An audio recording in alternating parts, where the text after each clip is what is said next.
Các bạn thân mến, chào mừng các bạn đã quay trở lại với kênh 4K Discovery.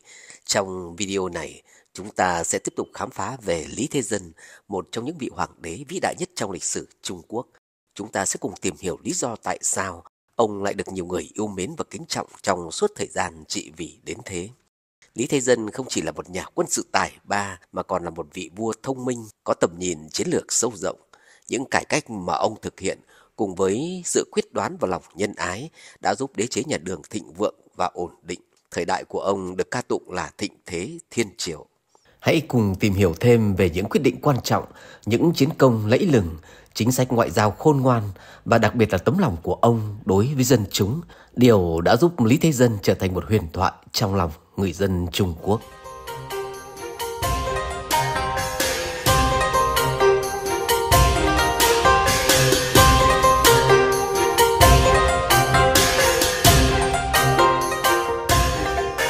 Thời kỳ Trinh Quán Chi Trị.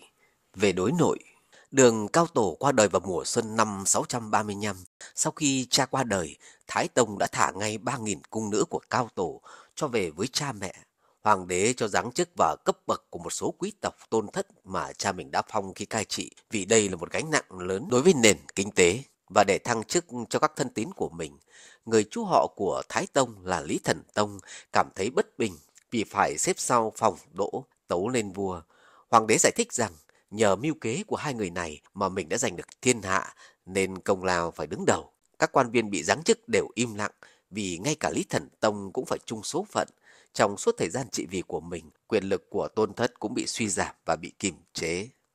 Cùng năm 627, La Nghệ vốn là hàng tướng của nhà Tùy, sau lại ủng hộ Lý Kiến Thành. Này sợ bị nhà vua sẽ đối phó với mình, liền nổi dậy tạo phản ở Bân Châu, nhưng bị Dương Ngập phát giác và bị giết ngay khi đang bỏ trốn. Cuối năm có tấu rằng Trường Lạc Vương Lý Hữu Lượng, em họ của Lý Uyên, được phong làm thái thú Lương Châu, chèn ép bách tính và bí mật buôn lậu với người Khương và Hung nô. Nhà vua cho Vũ Văn Sĩ Cập đến điều tra, Lượng liền bắt Sĩ Cập làm con tin và chuẩn bị tạo phản, nhưng Thái Tông phát hiện, đưa quân đến và ép Lượng phải tự sát. Khi lên ngôi, thấy rằng đất nước có quá nhiều châu huyện, Thái Tông ra lệnh sát nhập một số châu huyện lại với nhau, lại lập ra một số đơn vị hành chính mới lớn hơn cấp châu là cấp đạo. Ông chia nước thành 10 đạo. Đường Thái Tông là vị vua giỏi việc cai trị quốc gia. Tuy dạng đế sau khi giành được ngôi hoàng đế, vội vàng ăn chơi xa xỉ vô độ, nên kết quả đã biến nhà Tùy từ một đế quốc giàu có bậc nhất trở thành một vương triều đoạt mệnh. Lý Thế Dân không muốn lặp lại sai lầm đó. Ông có nói, lấy sự làm gương soi thì biết ngay sự hưng suy, lấy người làm gương soi thì biết ngay sự được mất. Ông thực hành một loạt chính sách giảm nhẹ siêu thuế, thúc đẩy sản xuất. Thái Tông cho ban hành chế độ quân điền và Tô Dung điều chế để đánh thuế và chia ruộng đất. Ông nói, muốn làm được vua tốt, cần trước tiên để trăm họ sống nổi. Nếu vì mình mà làm tổn hại đến trăm họ, giống như cắt thịt đùi mà ăn vậy, bụng no thì người cũng chết. Năm Trinh Quán thứ nhất, Lý Thế Dân muốn xây dựng một cung điện, nguyên liệu đã chuẩn bị xong, nhưng vừa nhớ đến phải giảm sự xa xỉ, tiết kiệm chi tiêu, nên ông quyết định không xây nữa. Tháng 8 năm Trinh Quán thứ hai, quần thần 3 lần kiến nghị xây lầu các ở trên cao để cải thiện sự ẩm thấp trong cung điện, nhưng Lý Thế Dân kiên quyết không đồng ý. Năm Trinh Quán thứ tư, ông nói với các đại thần, việc trang hoàng lộng lẫy cung điện, tham luyến cảnh đẹp, vui chơi trong lầu các đình đài. Tuy là nguyện vọng của mỗi vị vua, nhưng sự xa xỉ hoang phí là mối họa cho dân chúng, vì vậy không thể tùy tiện mà xây dựng được. Việc vua và quan phủ giảm bớt sự xa xỉ, dân chúng thì tăng thời gian lao động của mình trên đồng ruộng, khiến sức sản xuất tự nhiên rất phát triển. Sau khi đánh thắng Đông Đột Quyết, triều thần đều tấu lên vua xin vua làm lễ tế trời ở Thái Sơn, thể hiện sự uy nghiêm và sự thịnh vượng của nhà Đường. Chỉ có Ngụy Trưng không đồng ý, cho rằng lễ nghi sẽ làm hao tốn nhiều sức người và tiền tài, và biên giới sẽ dễ bị tấn công. Thái Tông nghe theo lời Ngụy Trưng, chỉ tổ chức một tiệc nhỏ cho đại thần. Đầu đời Trinh Quán, các địa phương ở Quan Trung liên tục 3 năm xảy ra tai nạn. Thái Tông hạ lệnh cho mở kho phát trần cho dân. Kết quả, sau nạn đói, mọi nhà vẫn còn lương ăn. Thái Tông còn hạ lệnh lấy vải lụa trong kho của hoàng tộc, chuộc những nạn dân phải bán mình làm nô tỳ. Đường Thái Tông chú ý cất nhắc nhân tài. Một lần ông phát hiện có một viên quan chỉnh nên một bản sớ tấu viết rất hay. Hỏi ra mới biết do một người không có bất kỳ chức vị gì tên là Mã Chu viết. Thái Tông lập tức chọn ông ta làm quan, thăng thẳng lên đến chức tể tướng. Đường Thái Tông biết tể tướng Phong Đức Di vì không tìm được nhân tài mà suốt ngày ngồi buồn than thở. Ông nói với ông ta: dùng người như sử dụng một đồ vật, mỗi người chọn lấy một sở trường của họ thì đâu có thiếu nhân tài kỳ vĩ. Lẽ nào thời thịnh trị ngày xưa lại phải mượn lấy nhân tài ở một thời đại khác? Đó chẳng qua là Khanh không khéo biết người đó thôi. Thái Tông có một câu nói nổi tiếng: anh hùng trong thiên hạ đều nằm trong lòng bàn tay trẫm. Các cải cách của Thái Tông về tổ chức hành chính tỉnh đáng coi là quan trọng và lâu bền nhất. Nhà Tần đặt ở đầu mỗi quận một quan văn coi về hành chánh và một quan võ coi về võ bị, quyền ngang nhau. Nhà Hán bỏ chế độ đó, chỉ dùng quan văn. Nhưng sau đời Hán, loạn lạc liên miên, sự cai trị của quận giao cho các võ quan do bọn vương hầu cử. Thái Tông loại dần các loại quan võ đó mà đích thân lựa chọn những người có học thức, có đức hạnh tốt thay vào. Chế độ tuyển cử đó có vào thời Tùy, nhưng tổ chức còn sơ sài. Thái Tông theo Tùy đặt ra khoa tiến sĩ trọng văn tử, khoa minh kính trọng sự tinh thông một kinh. Lễ bộ có việc khảo thí, người nào đậu rồi muốn làm quan thì phải thi lại ở bộ lại, có đậu mới được bổ dụng. Các kỳ thi tổ chức rất nghiêm ngặt và rất công bằng. Thí sinh mà gian lận thì sẽ bị trừng phạt nặng, giám khảo mà gian lận thì sẽ bị cách chức. Chính sách dùng thi cử để lựa chọn người cai trị dân lúc đó là tiến bộ nhất đương thời. Nó làm cho quyền hành của giới quý tộc bị tra chuyển con nối, thay thế bằng quyền hành của giới bình dân nhưng có tài năng và trí tuệ. Đường Thái Tông rất thích câu nói cảnh giới của đại thần Ngụy Trưng: nghe rộng thì sáng, nghe thiên lệch thì tối. Cho nên khi cùng tể tướng bàn việc đều gọi giám quan tham gia. Đối với người dám chỉ ra sai lầm của vua, có khi còn được đặc cách khen thưởng. Ông từng nói với quan viên ba tỉnh, cơ quan nhà nước cấp cao: theo chỉ ý của ta, không có một câu ý kiến bất đồng thì làm thế nào được. Từ nay về sau, nếu có chiếu văn không thích hợp, cần chỉ ra, không được biết mà không nói.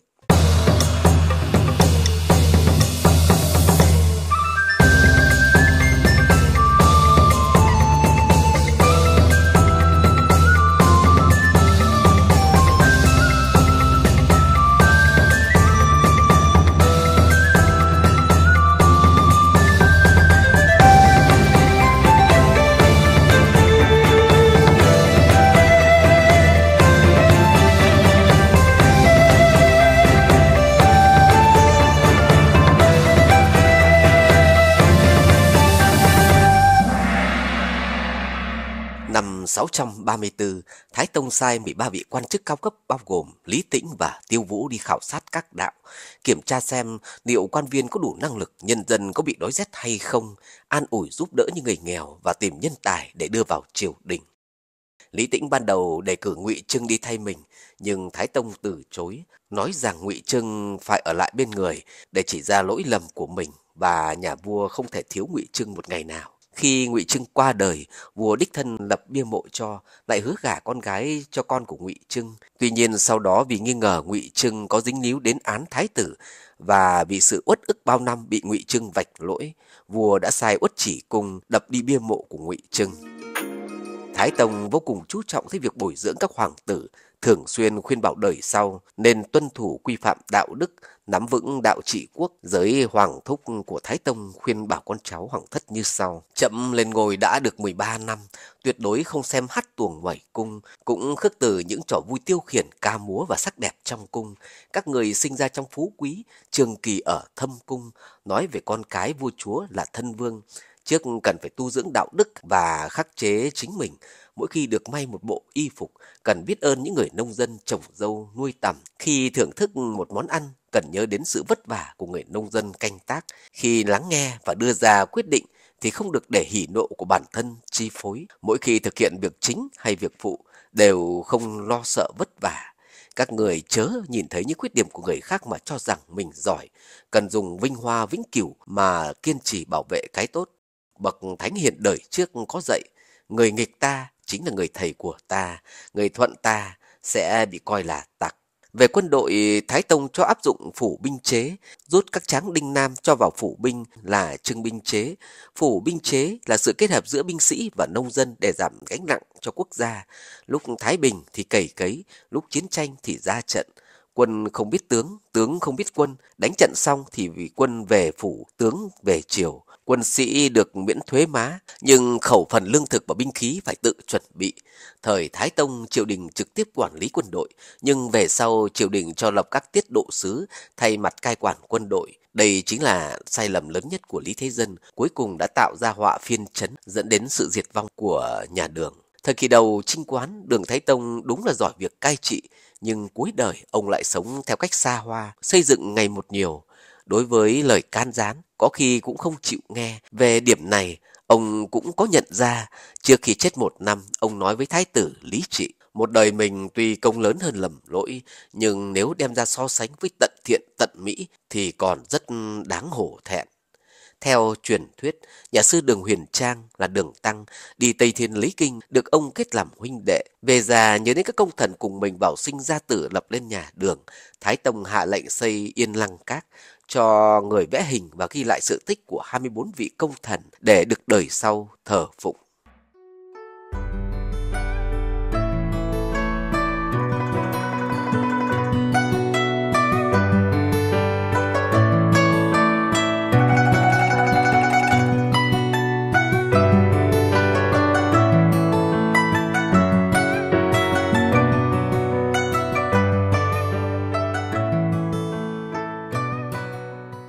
Về đối ngoại, nhà Đường thời Lý Thế Dân mở rộng quan hệ khắp với các nước. Trung thư thị lang Nhan Sư Cổ năm Chinh Quán thứ 3 năm 629 đã mời họa sĩ đến vẽ bức Vương Hội Đồ để kỷ niệm sự thịnh trị. Những đoàn sứ giả Nhật Bản đến với quy mô rất lớn, những lần đầu khoảng 300 đến 500 người. Về sau mỗi chuyến đi sứ có tới 2.000 người. Ngoài chánh phó sứ còn có lưu học sinh và học vấn tăng. Sau khi về nước, họ phỏng theo chế độ pháp trị của triều Đường. Đến nay trong lịch sử Nhật Bản còn ghi rõ, dựa theo chế độ ruộng đất của triều Đường, Nhật Bản có ban điền, thành Heian cũng xây dựng theo kinh đô cổ Trường An. Trường An có phố Chu Tước Môn thì đường cho ngựa chạy ở Heian cũng được gọi là đường Chu Tước.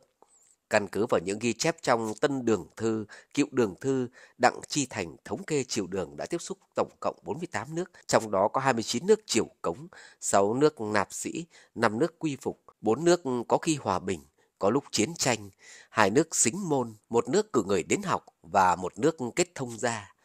Thành Trường An trở thành nơi đô hội có tính quốc tế, ở đó có những người Tư Lợi Á, người Ả Rập, người Ba Tư, người Đát Đát, người Tây Tạng, người Triều Tiên, người Nhật Bản, người An Nam và những người theo những tín ngưỡng khác nhau thuộc rất nhiều dân tộc khác nhau cũng đều có thể chung sống. Lý Thế Dân đã nói với các bề tôi: từ xưa các bậc đế vương đã bình định được Trung Nguyên, nhưng mấy ai đã chinh phục được Nhung địch. Trẫm tài không bằng cổ nhân, mà thành công cũng chưa bằng.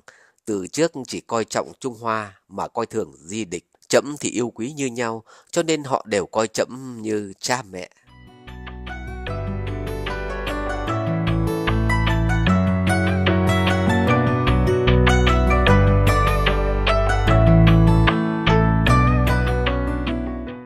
Với Đông Đột Quyết, năm 626, chỉ sau khi Lý Thế Dân lên ngôi được 12 ngày, một dân tộc lớn mạnh ở phương Bắc là Đông Đột Quyết do Hiệt Lợi lãnh đạo đã phát binh xuống phía Nam, đánh đến phía Bắc Kiện Triều, sông Vị Thủy cách Trường An 40 dặm.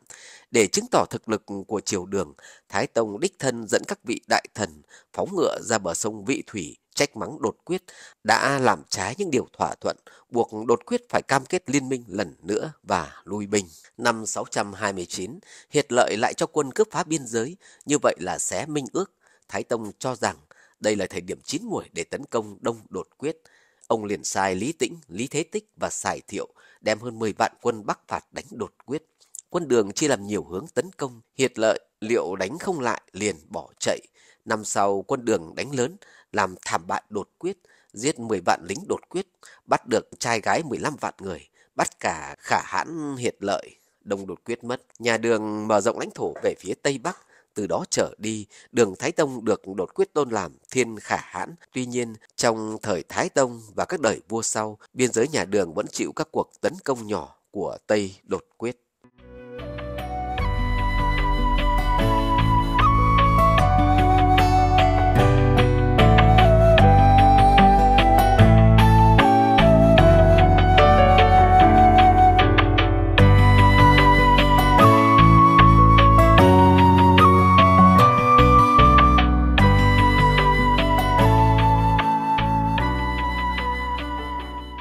Việc đối xử thế nào với Đông đột quyết sau khi bị chinh phục là một vấn đề hóc búa đối với Thái Tông.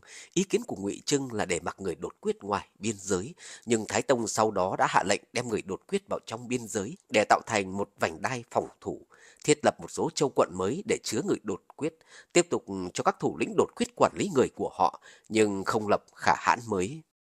Với Thổ Cốc Hồn, Thổ Cốc Hồn cũng thường cướp phá biên giới gần những vùng miền đất đầu sông Hoàng Hà ở Cam Túc và Lương Châu. Quân Đường thường chống trả kịch liệt, nhưng khi ra khỏi thành giao chiến thì quân Thổ Cốc Hồn lại rút lui, quân Đường rút thì quân Thổ Cốc Hồn lại quay lại cướp phá. Năm 634, Lý Thế Dân lại sai Lý Tĩnh đi dẹp. Lý Tĩnh chia quân làm hai đạo, một đạo chính Lý chỉ huy tiến lên phía Bắc, một đạo do Hầu Quân Tập chỉ huy tiến theo dãy núi Côn Lôn ở phía Nam. Đạo phía Bắc phá tan quân Thổ Cốc Hồn ở dãy núi Cô Công. Đạo phía Nam đã làm được một kỳ công, leo dãy núi Côn Lôn rất cao, tuyết phủ quanh năm, người và ngựa đều phải ăn băng bả tuyết. Họ thình lình tập kích quân Thổ Cốc Hồn ở trên một bờ hồ nước tại ngọn sông Hoàng Hà. Quân Thổ Cốc Hồn hoảng hốt bỏ chạy, quân Đường đuổi theo. Tới Thanh Hải, Thổ Cốc Hồn bị quân Lý Tĩnh đón đầu và tận diệt. Khả hãn Thổ Cốc Hồn là bộ Tát Bát Khả Hãn bị một tướng làm phản giết chết. Một khả hãn khác là Mộ Dung Thuận lên thay Chuật Cố Lã Ô Cam Đậu Khả Hãn mới chịu thuần phục nhà Đường. Vị khả hãn này không lâu sau bị ám sát chết. Thái Tông lại đưa con của ông ta là Mộ Dung Nặc Hạt Bát lên thay làm khả hãn, tiếp tục thần phục nhà Đường.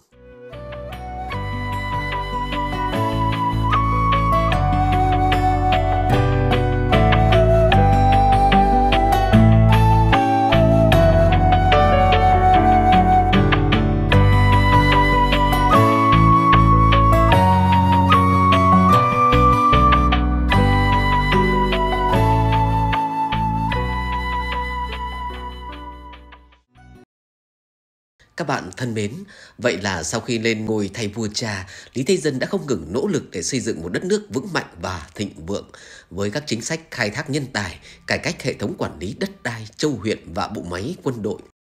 Ông đã khéo léo thay đổi bộ mặt đất nước, giúp triều đại nhà Đường ngày càng phát triển. Đặc biệt, việc duy trì quan hệ ngoại giao với các nước như Nhật Bản, Ả Rập, Việt Nam và rất nhiều nước khác. Ngoài ra, ông vẫn tiếp tục công cuộc thần phục các thế lực nguy hiểm như Đông đột quyết và Thổ Cốc Hồn. Điều này cho thấy tầm nhìn chiến lược của Lý Thế Dân trong việc giữ gìn hòa bình và ổn định ở biên giới. Tuy nhiên, công cuộc thống nhất thiên hạ của ông vẫn còn rất nhiều thử thách. Liệu Lý Thế Dân có thể tiếp tục củng cố quyền lực và duy trì được sự ổn định trong đế chế, hay sẽ gặp phải những cản trở khó khăn từ trong và ngoài nước? Những câu hỏi này vẫn còn để ngỏ, và chúng ta sẽ cần phải tiếp tục theo dõi sự kiện lịch sử này để hiểu rõ hơn về những diễn biến tiếp theo trong hành trình của vị hoàng đế tài ba này. Cảm ơn các bạn đã theo dõi video phần 3 của chúng tôi. Nếu các bạn thấy video hấp dẫn, đừng quên nhấn like, subscribe và bật chuông thông báo để không bỏ lỡ những phần tiếp theo về cuộc đời và sự nghiệp của Lý Thế Dân. Hẹn gặp lại các bạn trong các video sau. Thân ái chào các bạn.